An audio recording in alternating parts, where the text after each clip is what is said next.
નમસ્કાર, ગુજરાતના અત્યાર સુધીના તમામ મહત્વના સમાચારો સાથે હું છું જિજ્ઞાસા અને તમે જોઈ રહ્યા છો ગુજરાત લાઈવ। ગુજરાત લાઈવમાં સૌથી પહેલા વાત ગરમીની કરીશું। જે પ્રકારે હીટવેવની આગાહી આપવામાં આવી હતી એ વચ્ચે ગુજરાતમાં રેકોર્ડ બ્રેક ગરમી જોવા મળી। 3 શહેરોમાં ગરમીનો પારો 44 ડિગ્રીને પાર પહોંચી ગયો।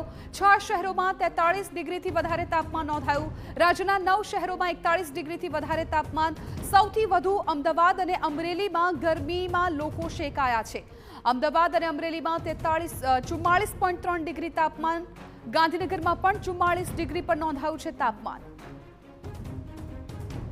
તો ગરમીના આંકડા પર વિસ્તારથી નજર કરીએ। સ્ક્રીન પર આંકડા જુઓ। અમદાવાદમાં 44.3, અમરેલીમાં પણ 44.3, ગાંધીનગરમાં 44.0, જ્યારે અન્ય શહેરોમાં પણ એ જ પ્રકારની સ્થિતિ જોવા મળી રહી છે। વડોદરામાં પણ 43.6 હતું। આ તરફ ડીસામાં 43.5, રાજકોટમાં 43.3, સુરતમાં 42.2, ભુજમાં 42.0, ભાવનગરમાં 41.9, કંડલામાં 39.3 ડિગ્રી તાપમાન નોંધાયું।